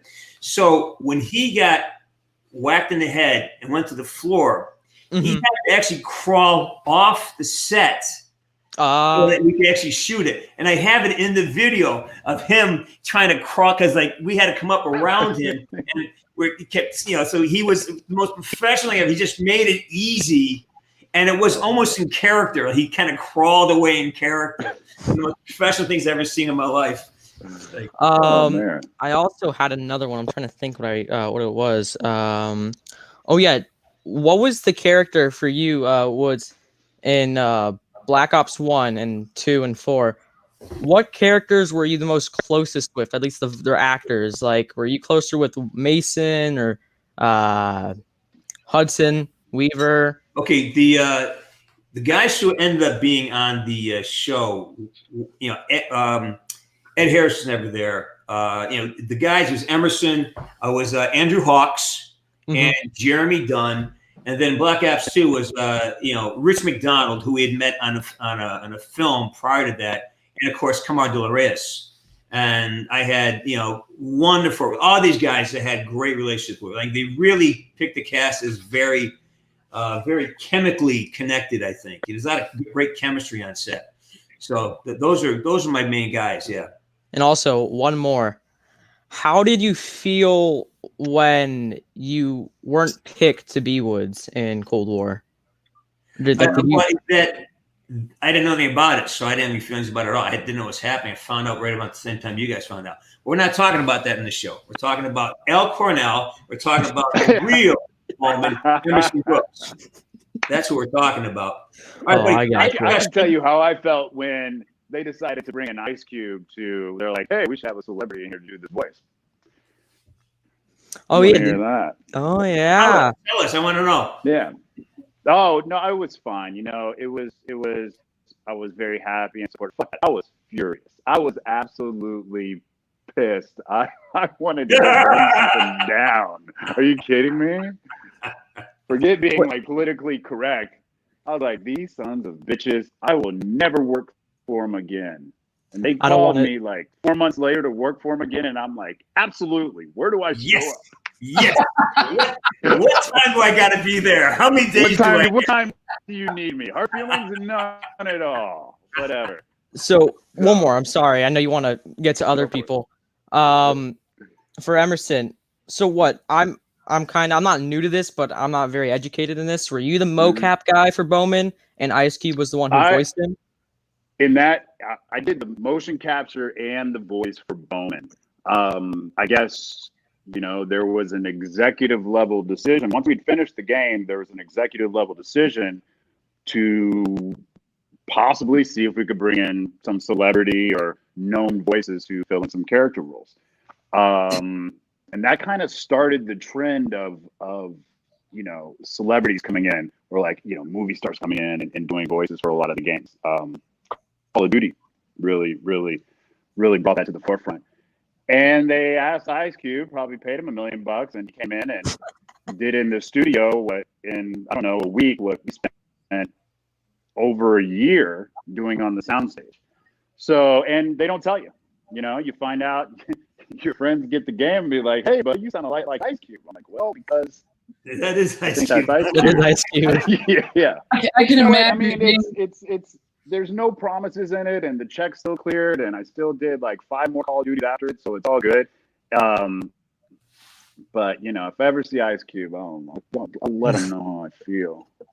I was gonna say, I said if I ever do a job where they say, you know what, we're gonna have your character voiced by Emerson Brooks, I'll say, okay. And then to myself, I'll be like, I know where he lives. He isn't going to make it by chance, just so you know. All right, Cassius, I gotta let you go. Thank you, guys. Have a nice night. Peace. All right. Oh, boy. Who's left here? Oh, let's see. Bidev. What's up, man? We caught you. Oh, my God. You're I got on. some questions for you guys. Yes. So, Emerson and Woods. So when you worked in BO1, so I want to know how the difference in the experiences working for Treyarch was for you and Al, like from 2010 to now? Because the difference is, the experiences had to have been different because, you know, times progress, right? Yes, Yeah, they do. absolutely. You Yes, know, they do. I think I guess I'll leave this one off and let James come in the middle and then maybe let Al finish. I can say, because I've worked with them throughout history too, they were just a younger company, smaller company, younger company. You know, they hadn't had $1 billion success yet, and so that was exciting. That was fun. Everybody was very cool, down to earth. Not saying that's changed. I'll let Al speak to that. It was smaller, and we were just trying to do something great. We did not know that we were at that time making what was going to be the highest grossing entertainment product ever released. And Woods, what did you think? What do you think?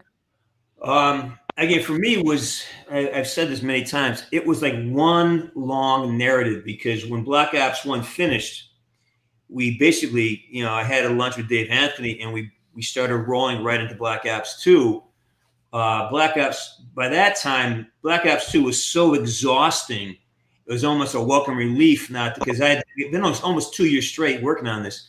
And then Black Ops 4 came around, and it was a whole different animal. It was a different, like Emerson so eloquently said, they had matured to this behemoth. And there's a sweet spot in growth. You have the initial part where you're starting to grow, you're making mistakes, but you're learning, and then you hit your groove like a great athlete. You know, you have your apex. And then after that, you kind of try to sustain this success. And it's nearly impossible to do it because, you know, times change. Fortnite, PUBG, the types of games they're playing, gamers are changing. So they have to adapt and conform. So I was sort of on the wave right up to the last part. So for me, it was kind of the same, but I noticed things like the technology changed. Things were easier. We didn't have to work as hard. You know, putting those dots on, that took, you know, that's 2.5 hours in the morning. Now getting set up is an hour. So you have an extra hour of shooting. That makes things faster. So that's my experience. I recently shot another video game with even more advanced technology. And now it's getting more and more like making a movie than ever before. So yeah, I'll agree. So there's an evolution, and I have nothing but gratitude, man. Activision, Treyarch, that was an opportunity of a lifetime. And I'm not supposed to talk. I want Al to talk.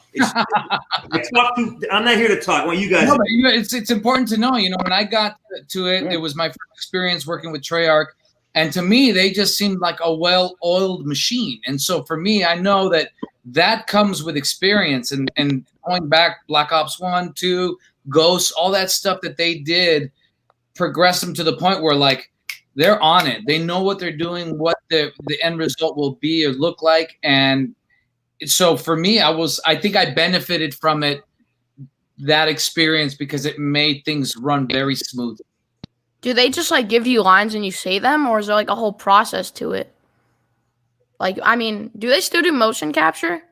Probably, right? Oh yeah, motion capture is how they do a lot of the stuff now. I mean, even you have some major motion pictures that are being shot in motion capture with all of it. Upcoming Avatar movies. They're still doing mocap, and it's the wave of the future for a lot of things. Yeah. Well, I mean, in terms of you answered the question that I remember, I don't know if it happened for you guys, Al, but I remember getting scripts the night before we had to shoot. Like it'd come in like 8 o'clock at night, and we'd be had a 7 a.m. call time, and I get 15, 20 pages of dialogue, you know, 4 or 5, 6, Jesus, you know, and that was always a challenge to, you know, figure it out on the fly, basically. And I think that changed quite a bit, you know. Hey, thanks you for your question. I'm gonna kick you off, my friend, and move on. Right. Question. Emerson, there's a question for you. Got a simple question for Emerson. See that, and the answer is, yes, I was in Captain America: The Winter Soldier. I think I've done a couple. Is that a Marvel movie? I think it is. Yeah, I think I got a couple of them on my resume. I don't know. So let me know if you can find find the other superhero projects I've been on. Well, listen, fellas, I got to get back to filming. Oh, Emerson. All right, buddy. Listen, thanks for coming on. We got to get together sometime Thank you soon. for having me, and I'm absolutely down to do it again when there's just a little more time in the day for me. I'd love to come back and chat with your fans some more, man. It's really fun. Emerson, thank you for putting me in touch with James, because that's how this whole thing came to be. Yeah. Emerson hit me up and said, "Hey, out here. Mine, What do we do out here?" Yeah, he's kind of a big deal. You know, he's been a lead in Call of Duty. Would you be interested in chatting with him? I'm like, yeah, sure, send him my stuff. And then all of a sudden it's like, hey, this is James C. Burns here. And I'm like, he doesn't mess around. Yeah, Emerson, I have a bottle of Chianti with your name on it. Let's find a time, okay? Yeah. Anytime, buddy. I'm getting COVID tested next week, so we all get COVID tested before we work. So we're gonna line up our COVID test so we can have a dinner together. I know. I just found out I have to give anything to hang out with other humans. I'm down. All right, stay in touch. Let you go. Bye bye. Emerson. All right, Al, how you doing on time, brother? It's been an hour. Brother. I'm good. Yeah. I got people lining up here. Line them up. All right, this is Narcs. This is my LT. It's a guy who helps me moderate my channel. I saw you on your interview with Kamar de los Reyes, who, by the way, is another talented actor who I have the privilege of knowing. But yeah, I saw you before. Yeah, Narcs is the guy that without him, this doesn't happen. So, how are you, sexy onions, doing today? I'm all peeled back. Oh, Jesus Christ! Oh yeah, peel. Keep your eyes peeled, onions. Yeah. Yeah, man, nice to meet you. That's a nice little quote you got behind you. Who signed that? Did James sign that? Yep. This man right there did. Oh, James, gotta get you. Sign me one. Sign one for me, buddy. Actually, I get it. So, you got the thing on the right here. Yeah, those are the ice water lanyards. Those are hard to come by. I make those. Those go out. Those go to a very select few. So there may be one in. I don't know, Al. There may be one in your future. We'll see. Outstanding. Look forward to it. Okay, Narcs, I'm gonna put you off to the side, pal. All right. Yep. You got it. Stay for the after party, though. All right. Oh, here's this. This is Tom. Tom is the other half of the Off the Irish podcast. How's it going, Tom? Yeah, he's the good-looking one. Yeah. Oh, yeah, obviously. How you getting on today, lads? Having a good day? Oh, good. Doing good. You're doing good. That's awesome. Oh, were you in Logan? Because I'm after looking up there. I was in Logan. Such a good film. It was awesome. Oh my God. And only the second time that Marvel released an R-rated film. The first being Deadpool, which set the groundwork for Logan being told the way it should be told, and it was an R rating. Have you ever seen Logan Noir? It's great. It's the entire film, but it's in black and white. Oh yeah, in black and white. I have the DVD, so you so can choose to play it in color or black and white, and the noir version is awesome. Cool. It's such an experience. Right. It's mad. Tommy, El's probably going to be on your show at some point. So I'm going to cut you loose. There's a lot of guys who want to get on the channel. Yeah, I got to go anyway. I got to be up in 6 hours for college. So, take it handy, lads. Nice meeting you. Take care. Peace and love, guy. Bye-bye. Is he on the other side of the world? He's in Ireland. Yeah. Oh, in Ireland. Go. Yeah, we have an international audience here. Here we go. Red Arrow, speak. What's going on? Hello, Woods. How are you doing? I'm good, brother. Say hi to Al Coronel. He's the guest star. Hi, Al. How are you doing? How has Cold War been treating you? Oh, it's been treating me outstanding. Yeah. I've actually played through the game twice already. You played through the game twice? Yeah, twice. Because there's multiple different endings. That's right. Alternative endings. Woods, I love your reaction to Cold War. It's so funny. It's amazing. I don't know which reaction you're referring to, but well, the one where you say well, of course you uploaded today, right, or a day or two ago about the onion joke. Yeah. I I hope this is understood. That is not any disrespect towards Activision, towards Treyarch, or the guy who's playing Woods. I'm reacting to the fans. I was asked to do that stuff by the fans. I'm not, and I know Charlie Intel said I was mocking somebody. I wasn't. I was just, you guys asked me to say lines. I said them. It had nothing to do with disrespecting anybody. Like I have too much respect for the craft of actors and how hard it is to do this work. So I want to make sure that it's understood that I'm not mocking anyone. I have a lot of respect for the guy who got to do the role. That's all. It's just that one line. It's a bit strange. It is because I know that Wood. It's like you said, Woods wouldn't say that, but it's. We're not going there. We're talking about Al today. Right. You got a question for Al, the handsome bastard here? Look at him. Yeah. Actor. So, Al. Yes, sir. You are, I do believe, a playable character in the multiplayer, right? Correct. I see your face, and I was like, that's definitely that. Is it Cuban? You Cuban or Mexican in the game? The character is Cuban, yeah. That's right. And so how was it, like, becoming a playable character? Like, what sort of... Oh, my God. It's just... First of all, it's very surreal experience to know that you're going to be in something that is going to reach millions. Mm-hmm. Yeah. Call of Duty is that. It's something that is established, that everybody around the world knows and is familiar with, and you know that you're going to be in millions of households. So just to know that and know that people are going to be finding this enjoyment in playing these characters of all different walks of life. I mean, for me, I'm very humbled and honored to be a part of the franchise. Good stuff. All right, man. Great question. I got to move you on, brother, because we have a ton of people lined up. No worries, Woods. Peace and love, man. Come back again. Bye-bye. Take care. All right. Mopar Man. I'm here. How you doing, killer? Not bad. What's going on, brother? How you doing? How's it going? Not too bad. I had a question for you, actually. All right, shoot. I was wondering, are you going to be involved in the campaign at all? Do you have any backstory that plans to be developed over time, or you can't really talk about that? It's difficult to say because again, some of this stuff is released on a kind of need to know basis with the downloadable content and stuff. So I'm hoping we'll see more of Dji Mendo Garcia in the near future. I know there's going to be a lot of there. What's that? Because I was wondering with that ending, because it sounds like there's more to come. Yeah, there's always downloadable content that comes down the pipe, and so that stuff may render some little nuggets of knowledge and present new things to the fan base. So, well, I'm hoping we'll see what happens. A lot of the stuff that's happened up till now, much of it has been a great surprise to me.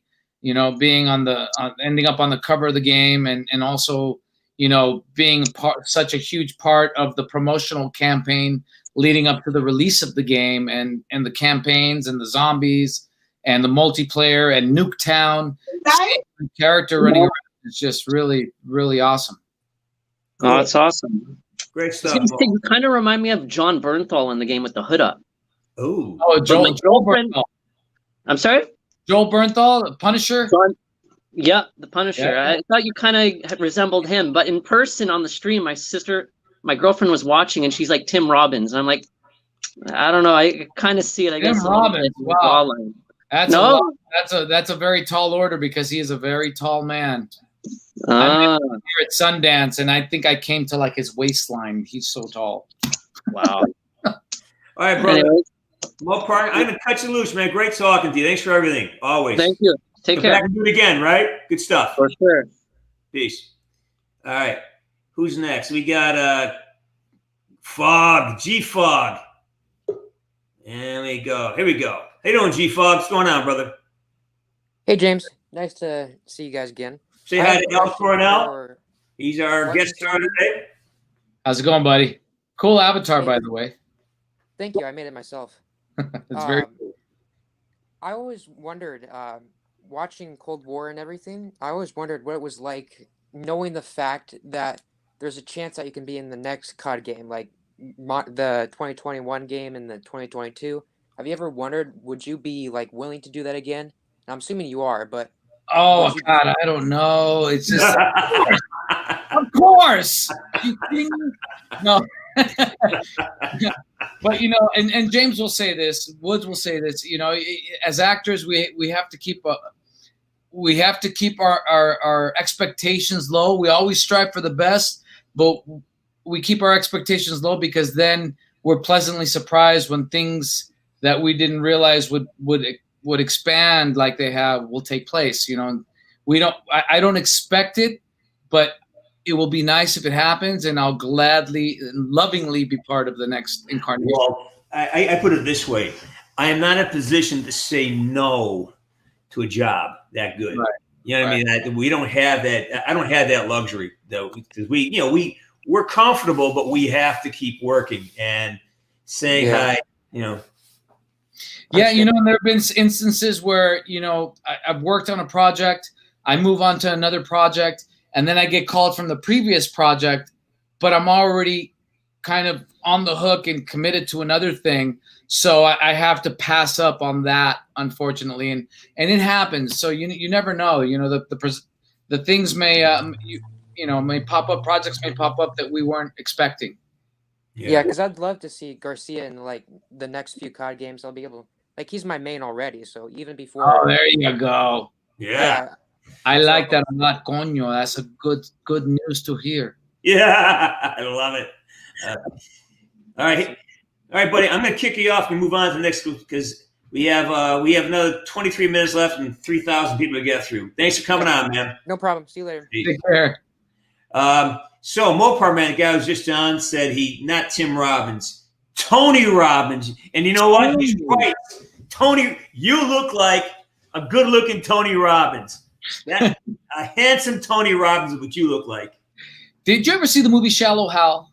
Yes. Okay, where Jack Black is looking at him and looking at his head and going, geez, your head is huge. He's got an enormous cranium. A huge noggin. A huge noggin. And I think it has its own orbit. It's that big.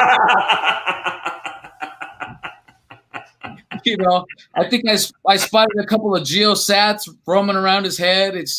He's definitely an inspirational figure in many, many people's lives. I have never met him personally, but I know people who have, and I will take the compliment.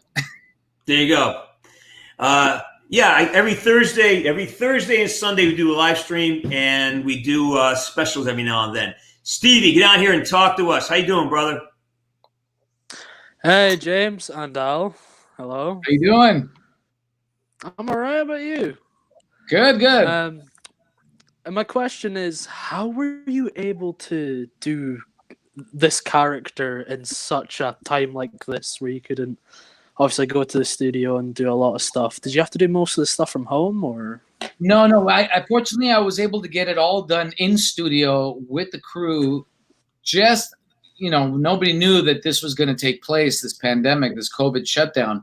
So fortunately, we were able to get everything complete. And then within a matter of 2-3 weeks, the pandemic shutdown happened. So I was like, geez. And so I was worried that maybe there was something left on the table that we needed to take care of. And in talking to Treyarch, they were like, no, I think with what we got, we're going to be able to make it work. And like I was telling James earlier, they did a lot of the finishing touches on this game. The programmers did from home. Yeah. But most of my stuff had been done on the soundstage and in the studio had already been completed, thankfully. Wow. What was your reaction when you seen Garcia Al Coronel like? Well, it's just like looking in the mirror like I do every morning. That's badass. That's Hey, perfect. Stevie. That's honestly perfect. Buddy, I'm going to kick you off, Yeah. and we have to line through this stuff. Good talking to you, man. See you again, right? No problem. See you. All right, man. Nice seeing you. Bye. Here's I got to say hi to my girl, Hala. How you doing, Hala? Hi. Hala, hi. Hala is in Saudi Arabia right now. Outstanding. Nice to meet you. Nice to meet you. Hi. I have a question for you. Yes. So I was watching this TV show, Westworld, okay? And I saw you in it, and I was like, Isn't he the guy Garcia from Cold War? And I looked it up on IMDb and it was you. So how was that correct. experience? That was probably one of the most stressful single days on set I've ever had, because I literally found out the day before that I had been booked on Westworld, that I would be having a scene with Vince. Oh my God, why am I drawing a blank on this amazing actor that I had the scene with? And I had to speak Portuguese. And casting told me, oh, yeah, you don't mind doing that dialogue in Portuguese. And I said, well, I speak Spanish, but I don't speak Portuguese. So I had to learn dialogue in a foreign language to me, I think within an 8-hour period. And fortunately, the wonderful actor sat down with me in his trailer, and we rehearsed it for about 4 hours prior to going on set and shooting that scene. So they hired a dialect coach to come in and help me sound genuine and sound accurate, and also the actor was very, very humble in giving of his time to rehearse it and get it right. There you go. Yeah, that's so cool. All right, Hala, I'm going to move you off. I got to move on. Good talking to you, kid. Likewise, good talking to you. Good talking Bye. to you too. Bye. All right. Bye. Dizzy Bonkers, get on here. Hello. Hello. How you doing? Quite late over here. I've got a question for Al. Yes. You mentioned that you did motion capture work for zombies. No. We did most of it was more of a body scan and facial scan, and posing, and then they took those movements and put it into the computer and basically made my character do everything it needed to do to be in the world of zombies. Okay, so are you a fan of zombies? I'm looking forward to playing it. I had played it on one of the previous Cold War games, but not as extensively as the campaigns. I was telling James earlier that I'm more of a campaign player and always have been, but now I'm gonna definitely get well versed with zombies and multiplayer. Yeah, and just a question for James. Yes, sir. If I remember correctly, you were a big fan of the zombies mode, and you said you wanted to work in it. If I remember correctly. My God, I bother them guys. I was a pain in the ass, man. Every time I go there at the studio, I say, guys, get me in zombies. I canvassed for that so hard. Come on, Woods and zombies. How much fun would that be? Oh my God, yeah, I'm sure. Yeah, it'd be great. Yeah, I just imagined. And I saw Michael Rooker just got to do it. Man, if he gets to do it, I got it. I have to be involved, but never happened. At least for me. Yeah. I could just imagine you and Steve Blum in the same map together. It'd be insane. There you go. All right, brother. I'm going to kick you off. I got to move on to my people. Good talking to you. Nice meeting you, Dizzy. All right, then. Thanks, man. Come back sometime, Dizzy. Right? Peace. All right. Vincent Cassell. He's the oh my God, what a great actor. Oh my God. Amazing actor. And you know what? After we've actually stayed in contact throughout this pandemic, and he'll send me a message via WhatsApp and be like, hey man, we're just in France with the family, everything is good here, and we'll talk later when I get back to the States and we'll have dinner. So that's been my conversations with Vincent. All right, Luke Collins, got to say hi to my friend Al Coronel. Oh, hello. What's up? I have a question for Al. Buddy? So, do you know the way Garcia is part of the DGI? Yeah, what is the DGI? Well, the DGI was what you would consider to be Cuba's special forces or clandestine forces. Like the United States has the SEALs, has Delta Force. The Cuban government at that time had the DGI, which was like their secret service, like what the KGB would be to the Soviet Union, the DGI was to the Cuban government. And all with the revolution and the fall of a lot of that stuff going on with the Cuban Revolution during the Cold War era, some of that was disbanded, just like, they say the KGB was. Yeah. They say the KGB was. I think there's still a remnant of that still out there. But, so he had to find a home somewhere, having left Cuba and having that skill set that, you know, would probably be worth something to some government, and he does it well and still very cold-bloodedly. Yeah. So would you say Garcia was part of the Bay of Pigs invasion and all He was that? probably there, which Yeah. there's also an ode to that. If you see in the portion of the game where they're out in the ocean, that was an ode to the Bay of Pigs. The whole, you know, the moving of the missiles onto Cuban land by the Russian government. So yeah, that all is intertwined into this video game. Oh, that's yeah. I really love like Cold War history and all that. So I was really interested when I seen the DGI pop up because I never heard them before. So yeah, right. It's something that I had heard of, but yeah, it was definitely more. No, it's been a question that's been raised a lot lately. Like, what is the DGI? Not many people had heard of it. Yeah. Great question, Luke. I'm gonna leave it at that because we're getting short here. I want to get some more people on. Good talking. Come back. See you. Peace. All right, Kobe, you've been hanging out for a while. How you doing, Kobe? I'm doing good. I have a question though. What is like your favorite moments during which COD? Like which was your favorite COD to work on? You talking to me? Why don't you ask Al? What's Al's here? I talk to this shit all the time. Let's talk to Al. I want to hear these answers too, James. Al, you're not helping. Al, you're not helping. Okay, you're not fucking helping. So, Al, what was your favorite moment shooting Cold War? We had gone through a series of poses for my character, and the programmers had run out of ideas. So they say, and they're like, "You have anything that you'd like to do?" And I do have martial arts background in my life, so they had a table full of weapons, and they had real knives, real weapons. And I said, you know, can you bring me that pair of matching blades over there? And they said, but they're sharp. Be careful. I said, no problem. They hand me the knives. You got to be really careful. These are real knives. I was like, okay, no problem. I said, are you guys ready? And they said, yeah. And I started going through a kata, which is a martial arts demonstration that I had done as youth doing martial arts. And so they went crazy. They start snapping pictures.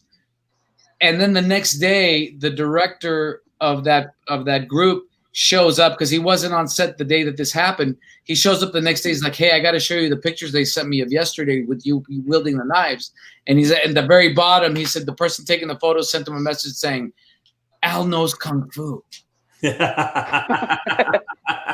So for me, that was a real fun moment because I got to bring some experience that I had within me to help the process along and help the discovery of this character and bring him more to life. Well, great question. Better answer. All right, Kobe, I got to kick you off, man. I got a lot of people come back and visit us Sunday. All right, that's fine. Thank you. Nice talking to you. Bye. Let's see. Gray Dye. How you doing, Gray Dye? Hi. Hey. Got a question for the both of you. If you two were ever to work on a project together, what would it be? A movie or a game or something like that? Oh, I'd work with anything on him. Yeah, sure. Yeah. You know, I think I just missed you too on a project, James, because I was shadow directing on a series called LA's Finest with Gabrielle Union and Jessica. Yeah. And my friend, who is one of the executive producers of that show, Anton Cropper, I believe, directed you. Yes, he did. Yeah. I shadowed him. I had worked with him on The Last Ship. Mm-hmm. And then I worked with him on Training Day with Bill Paxton. And I said, you know, I'd love to shadow you as a director because I really would love to be able to move into directing at some point in my career. And he's like, bet, no problem. Fast forward, he calls me and says, hey, I'm working on this little project called LA's Finest. Would you like to shadow me?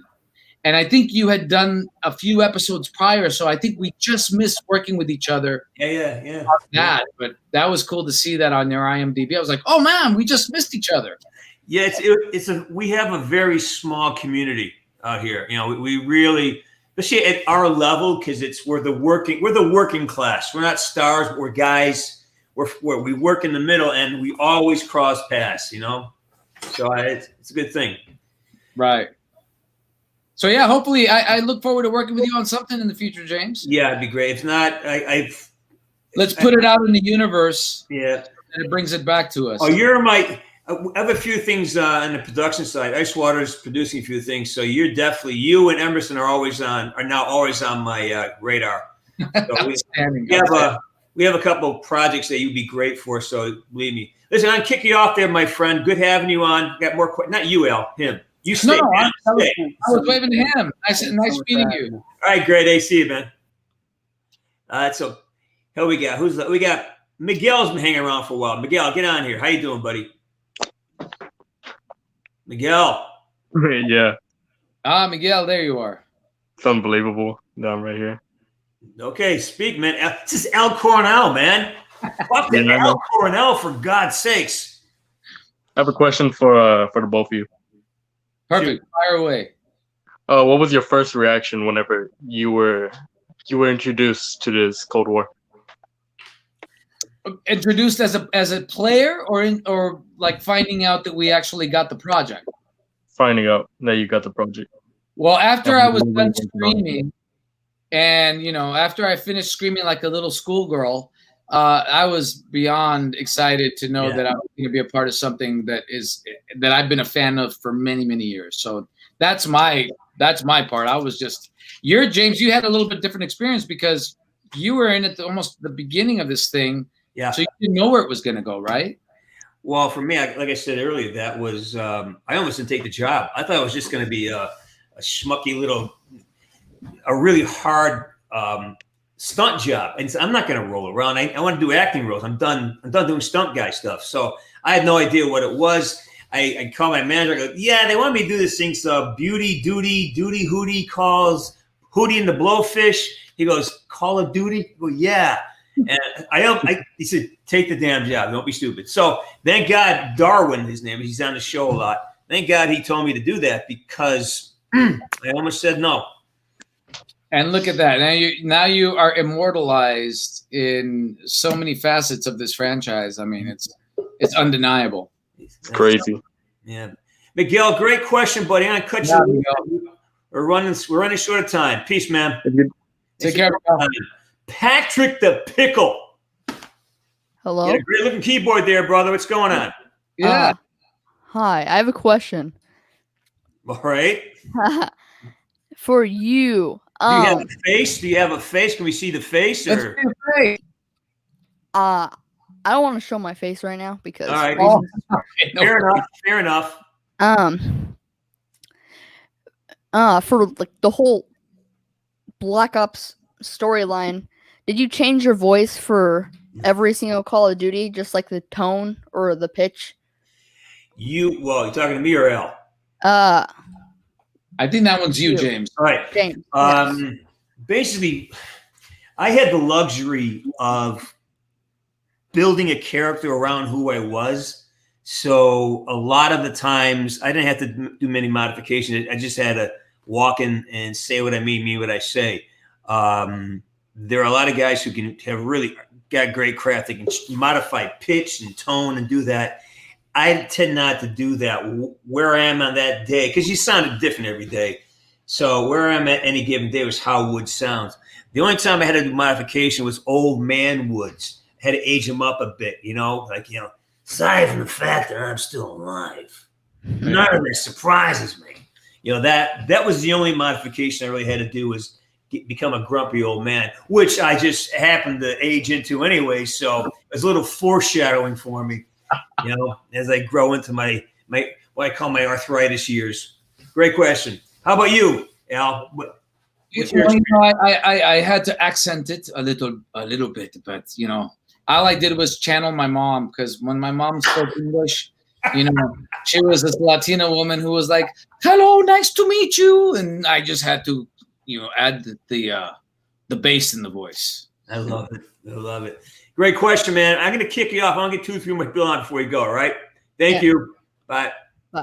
Who's next?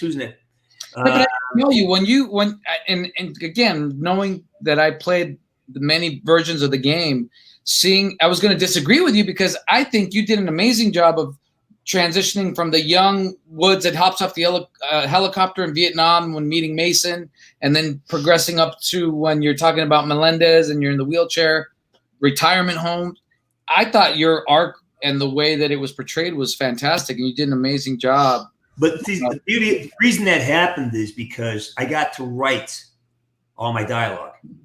Ah. I wrote, basically got to the point in Black Ops 2 where I would go in on a Monday, they'd hand me the original sheet, and I would make it Woods. How would Woods say it? I'd say this. I would do this. I think this. And they gave me the freedom, Al, to actually do that to my character. So it was a natural progression as I grew in the game, as I grew in the relationship to the fans. It all came together. So I didn't have to learn it. It was just happening in the moment. And everything was just kind of, my evolution matched the games, right? So it's kind of like we got to build Woods around who I was, my growth as a person, my growth as an actor. Because I've only been acting like 5 years when I got the gig. I started acting in 2005. So amazing.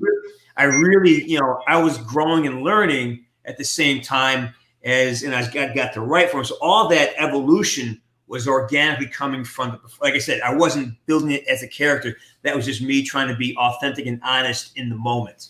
Gotcha. What a luxury, right? What a freaking that is, to have it built around you. Speech pattern is my speech pattern.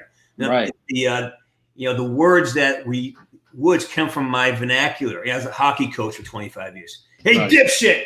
Dumping. There's coaching elements that come into this that are organic that I got to write into the character. Right. As actors, many times we'll get sides, which is an excerpt of a script for our audition purposes, and you read it and you're like, I don't talk this way. I don't put my sentences together this way, which then we have to be flexible in a way to make it sound like it is something that we'd normally say. Which, Al, was my point earlier. And make it your own and be able to write it as you would say it. That's a gift. I have nothing. That's why I say I have so much gratitude to Treyarch and Activision for letting me do that. In Black Ops 4, I wrote everything for him. So that was, But that's my point to you later on. I said I watched a lot of your work, and you are so good at adapting to the dialogue you're given. Like, you make everything work. And I know, and because I'm an actor, I know your roles, because I do some of the roles myself. I see you like, I would never fucking say this line in a million years, but you get it. You make it work. Right. You adapt or you die. And you handle the exposition really well. Oh, so you guys know, exposition is when you have a part where you have to explain something to somebody else, and it's just this, it's dry, and you got to get it out because you're explaining a scene to the rest of the audience. And Al, you're so good at that. You really just deliver information. So your craft is amazing, brother. I love your craft. Thank you, James. And the sentiment, right back at you. Seeing your work. I'm in awe of what you've accomplished and what you've done with your career. It's amazing. And I wish you nothing more than continued success on that path. You too, man. So we are at the we're almost the 2 hour mark. I'm going to cut it short because you have a life. Al, I hope you come back. You have been an amazing collaborator here. And I think you and I should be friends. And I think we should find a way to work together. Do something, even if it's simple. Let's find a way to collaborate. I would love to work with you. You're a great guy, and of course, Emerson, who I've loved since the day we met. I'm glad we reconnected through you. Yeah, I gotta thank him deeply for that. That was awesome for him. Yeah, you've been awesome.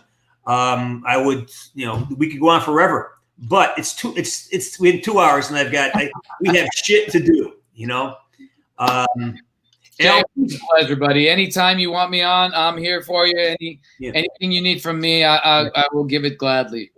So, Al, you stick around. I want you to meet some. I want to talk to you after the show. Sure. All right. So, listen, please like and subscribe. Al, what's your information? Your YouTube channel? What is your stuff? I'll put it in the crawl. But tell us where to find you. How do follow Al Coronel? Follow him, please. On Instagram at Al Coronel, on Twitter at Al Coronel, and on Facebook at Al Coronel. Fortunately, I was lucky enough to be able to get all those the same. I love it, man. All right, so I'm gonna end the show, but I'm not gonna end Al. Broadcast. Hey, and as we always say, help me out here. We say Woods out. Woods out. Woods out. But wait a minute. Now With the onion. Now it's onions out. Onions out. Now do it, Garcia. Onions, cebollas out. Oh, you're my hero. All right, buddies. I see you on Sunday. Peace and love.